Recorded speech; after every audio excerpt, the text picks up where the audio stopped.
Felicien Kabuga ni jina maarufu sana hasa nchini Rwanda na Afrika Mashariki kwa ujumla. Na umaarufu wake ulitokana na utajiri mkubwa aliokuwa nao bwana huyu. Na kama ndiyo mara ya kwanza unalisikia jina hili, basi ni mtu mmoja kati ya matajiri wakubwa sana waliowahi kuitikisa nchi ya Rwanda na Afrika Mashariki kwa ujumla. Akipata utajiri wake kupitia kilimo cha chai, na ifuatayo ni historia yake. Ambapo bwana huyu alipata utajiri wake kupitia kilimo cha chai. Na ifuatayo ni historia yake tangu kuzaliwa, kukua, utajiri, na alivyoshiriki mauaji ya kimbari, na alivyosakwa kwa miaka 26 mfululizo na hatimaye kukamatwa. Na huyu ndiye bwana Felicien Kabuga. Naomba nikujuze kwamba bwana Kabuga alizaliwa Julai 19 mwaka 1935 katika kijiji cha Muning Mukarange nchini Rwanda. Akitokea katika familia ya Kihutu, hakuna maelezo ya kutosha kuhusu familia aliyotokea na maisha yake ya utoto. Bwana huyu alikuwa na historia fulani iliyojaa utata na sintofahamu nyingi. Lakini alianza kuwa maarufu alipoanza kupata mafanikio katika shughuli zake za kilimo cha zao la biashara la chai kaskazini mwa nchi ya Rwanda.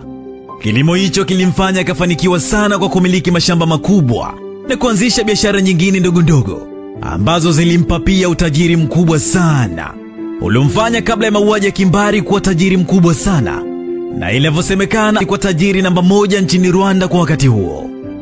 Na kutokana na umaarufu wa bwana Kabuga kwenye kilimo na biashara, akawa na uhusiano mkubwa sana na aliyekuwa rais wa wakati huo. Alikuwa anafahamika kwa jina la Juvenal Habyarimana. Rais Juvenal Habyarimana alikuwa rais wa pili kuiongoza Rwanda, ambaye alizaliwa Machi 8 mwaka 1937 na kufariki Aprili 6 mwaka 1994, akiwa ameliongoza taifa hilo kuanzia mwaka 1973 hadi mwaka 1994. Uhusiano wa Kabuga na rais huyo, ambaye jina lake la utani lilikuwa ni Kinani, neno la Kinyarwanda lenye maana hawezi kushindwa, yaliimarishwa pale Kabuga alipokuwa karibu pia na chama cha Habyarimana cha MRND. Na chama hicho ambacho kilikuwa kundi ya watu wa kabila la Wahutu kutoka kaskazini kabisa mwa Rwanda, kilishiriki kwa kiasi kikubwa kuratibu mauaji ya kimbari ambayo yalichochewa na kifo cha rais Habyarimana, ambaye aliuawa baada ya ndege aliyokuwa akisafiria kutoka nchini Tanzania kwenda Rwanda kupigwa mabomu na kuteketea pale pale. Lakini ndani ya ndege hiyo alikuwepo pia rais wa Burundi wa wakati huo, aliyekuwa anafahamika kwa jina la Cyprien Ntaryamira, ambaye naye alikuwa Mhutu. Tukio hilo liliamsha hasira kali miongoni mwa Wahutu waliokuwa wakiwatuhumu Watusi kuwa ndio waliotekeleza mauaji hayo. Mauaji ya kimbari yakazuka. Inaelezwa kwamba Kabuga, kwa sababu ya utajiri wake, alikuwa akiyasaidia makundi ya Kihutu kwa kuyapa silaha, yakiwemo mapanga ambayo inaelezwa kuwa shehena kubwa iliagizwa kutoka nje ya nchi hiyo chini ya maagizo ya ufadhili wa Kabuga, na silaha hizo ndizo zilizotumika kuangamiza Watusi. Television Libre de Mille Collines au kwa kifupi RTLM ilianzishwa Julai 8 mwaka 1993. Inatajwa kuwa kichocheo kikubwa sana cha mauaji ya kimbari kwa kusambaza maneno ya chuki miongoni mwa Wanyarwanda. Sasa kwa taarifa yako, Kabuga ndiye aliyekuwa mmiliki wa redio hiyo, na inaelezwa kuwa ndiye aliyekuwa akieleza nini kitangazwe kwa wakati huo katika kituo hicho cha habari nchini Rwanda. Na mnamo Aprili 6 mwaka 1994, siku ambayo Habyarimana aliuawa, ndio siku ambayo Kabuga na wenzake walianzisha mauaji ya kimbari yaliyosababisha zaidi ya watu 800,000 kupoteza maisha, wengi wakiwa ni kutoka katika kabila la Watusi. Na kwa kuboresha mahusiano na rafiki yake Habyarimana, watoto wawili wa Kabuga waliolewa na watoto wa kiume wa rais Habyarimana, watoto wa kike ambao Kabuga alizaa na mkewe Josephine Mukazitone. Na hivi ndivyo bwana Kabuga alivyoishi kama digidigi. Na mnamo Juni mwaka 1994, Kabuga alidaiwa kutekwa na kundi la RPF, kundi ambalo baadaye liligeuka na kuwa chama cha siasa, na ndilo lililofanikiwa kudhibiti mauaji ya kimbari, likijitanabaisha kama kundi au chama cha wazalendo wa Kinyarwanda ndani ya nchi ya Rwanda. Baada tu ya kutekwa, bwana Kabuga aliwatoroka na moja kwa moja akakimbia Rwanda ili kuyaokoa maisha yake na familia yake, na nchi ya kwanza kukimbilia ilikuwa ni Uswizi. Na kutokana na taarifa za kufadhili mauaji ya kimbari kusambaa duniani kote, vyombo vya ulinzi vya nchi hiyo vilitoa amri ya Kabuga kuondoka katika nchi hiyo, na hapo akaamua kurudi tena Afrika. Na inaelezwa kwamba alikimbilia Kinshasa, Jamhuri ya Kidemokrasia ya Kongo. Baada ya kukaa tu kwa muda nchini Kongo, Kabuga anadaiwa alikimbia tena na kuhamishia makazi yake jijini Nairobi nchini Kenya. Na akiwa Nairobi mnamo Septemba 1995, kabla ya kufunguliwa mashtaka yoyote, alitangazwa rasmi kuwa mtuhumiwa wa mauaji ya kimbari. Na kwa wakati huo tayari alikuwa ameshaanzisha biashara zake Nairobi, alizozisajili kwa jina la Nshikabeni Agency. Katika kipindi chote Kabuga alishakwepa waendesha mashtaka wa jopo lililokuwa likichunguza mauaji ya kimbari nchini Rwanda, ambalo liliundwa mwaka 1994, na alikuwa akifanikiwa kuvuruga uchunguzi wao kwa kubadili majina yake kwa zaidi ya miongo miwili na nusu kwa kutumia majina 28 tofauti ya watu maarufu katika mabara mawili. Kabuga alifanikiwa kuvikwepa vyombo vya ulinzi na usalama barani Afrika na Ulaya. Na mnamo mwaka 2003 Marekani ikaingilia kati na kujitosa kusaidia kumtafuta Kabuga kupitia FBI, na kwa kipindi hicho kulikuwa na taarifa zilizoeleza kwamba Kabuga alikufa, lakini uchunguzi wa awali ulibaini kuwa alikuwa bado yu hai, lakini alibadilisha majina tu pekee. Bwana huyu alikuwa ni kiboko. Mnamo mwaka 2006 akiwa Seneta Barack Obama alipozuru nchini Kenya, alilaani kitendo cha serikali ya Kenya kumpa hifadhi Bwana Kabuga na kumruhusu kununua sehemu ya bandari ya nchi hiyo, madai ambayo serikali ya Kenya ilipuuza, na huenda ilipuuza kutokana na mapato ambayo serikali hiyo ilikuwa ikiyapata kupitia biashara za Kabuga. Mnamo mwaka 2008 uchunguzi ulionyesha kuwa Bwana Kabuga alikuwa ameshakimbia nchini Kenya, na kwa wakati huu alikuwa Norway na kujificha katika mji wa Oslo, japo serikali ya Norway ilikanusha taarifa hizo. Na vyombo vya uchunguzi vya Marekani vikaamua kutumia njia mbadala ya kumtafuta Bwana Kabuga, ambayo ilikuwa ni kutangaza dau nono kwa yoyote atakayesaidia kupatikana kwa Bwana Kabuga.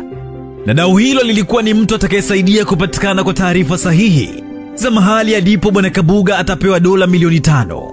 Baada ya Marekani kutangaza hivyo, vyombo vya habari nchini Kenya, KTN, mnamo Juni 14 mwaka 2008 kilitangaza kuwa kimemkamata Bwana Kabuga na yupo chini ya ulinzi mkali wa polisi katika kituo cha Girigi nchini Kenya. Lakini baadaye walikanusha kwa kusema kuwa waliyemkamata hakuwa Kabuga, bali eti walimfananisha, na hivyo wakamwachia. Jambo hilo likaufanya ulimwengu uamini kuwa Kenya walikuwa wakimlinda Bwana Kabuga kutokana na sababu za kimaslahi ambazo nchi hiyo ilikuwa ikiipata kutoka kwa bwana huyo, na kubwa zaidi biashara za Bwana Kabuga. Bwana Stephen Rapi, ambaye alikuwa balozi wa Marekani, aliishutumu serikali ya Kenya kwa kukataa kumtoa Kabuga, kwani kulikuwa na ushahidi kwamba Kabuga alihudhuria hafla zilizoshirikisha watu maarufu nchini humo, madai ambayo serikali ya Kenya imekuwa ikikana. Na ni wazi kwamba familia ya Kabuga ilikuwa ikimiliki mali nchini Kenya baada ya mali moja kuzongwa na kesi mwaka 2015, wakati mkewe Josephine Mukazitoni, ambaye alikuwa mmiliki mwenza, alipojaribu kumiliki. Maisha ya ukimbizi wa Kabuga yamekuwa akiushangaza ulimwengu, kwani ametafutwa kwa miongo miwili bila kupatikana. Na pamoja na hayo, mwaka 1997 alishtakiwa kwa makosa 7 ya mauaji ya kimbari na uhalifu wa kivita dhidi ya binadamu. Maisha ya Bwana Kabuga na kukamatwa kwake. Unaambiwa Kabuga amekuwa akibadili majina yake na kudaiwa kuwa mtu mwenye majina 28, huku akiishi kama ndege asiyekumbuka makazi yake na kuishi katika nchi mbalimbali katika mabara mawili duniani. Mzee huyo mwenye umri wa miaka 84 amekuwa mafichoni kwa muda mrefu, hali iliyopelekea jopo la kimataifa lililobuniwa kuchunguza mauaji ya kimbari ya mwaka 1994 likachoka na kuamua kuacha kufanya kazi ya kumtafuta Bwana Kabuga. Ama kweli hakuna marefu yasiyo na ncha. Hatimaye Mei 16 mwaka huu, Kabuga akakamatwa katika maficho yake katika kijiji kimoja cha mji mkuu wa Ufaransa, na kupatikana kwake kuliwezeshwa na kufuatia uchunguzi ulioanzishwa na Serge Bramet, mwendesha mashtaka wa Umoja wa Mataifa akiongoza jopo linalosimamia uhalifu wa kivita nchini Rwanda pamoja na Yugoslavia. Mamlaka ya uchunguzi nchini Ufaransa ilionyesha nyumba anayoishi Kabuga kama maficho, hatua iliyosababisha operesheni hiyo kufanikiwa na kumweka nguvuni. Na wachunguzi wa kimataifa wanadai kuwa waliwatumia zaidi ya watoto wake 5 kwa kuchunguza mahali alipojificha Kabuga. Na baadaye wakambaini Bwana Kabuga, ambaye alikuwa anaishi kwa kutumia pasipoti kutoka taifa la Afrika lisilojulikana. Na kulingana na Kanali Eric Emarox, anayeongoza kitengo maalum cha polisi katika kukabiliana na uhalifu, mlipuko wa virusi vya korona pia ulisaidia, kwa sababu amri ya kutotoka nje ilisitisha operesheni nyingi katika maeneo mengi ya Ulaya. Hivyo basi kutoa fursa ya kumsaka mtu anayedaiwa aliyekuwa mfadhili mkuu wa mauaji ya kimbari. Na katika siku 100 pekee mwaka 1994, takriban watu 800,000 waliuawa nchini Rwanda na watu wa kabila la Wahutu. Na huku Bwana Kabuga, mfanyabiashara ambaye alikuwa amejinufaisha kupitia sekta ya majani ya chai, aliwaunga mkono watu waliofanya mauaji hayo.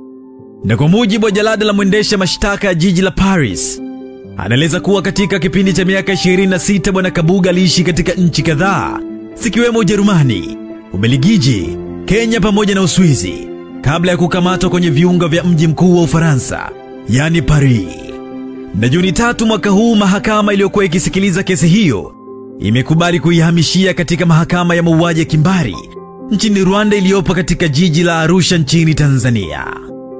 Na huyo ndiye Bwana Kabuga, tajiri wa Kihutu aliyeishi miaka 26 mafichoni ili tu kukwepa kukamatwa kwa mauaji ya kimbari.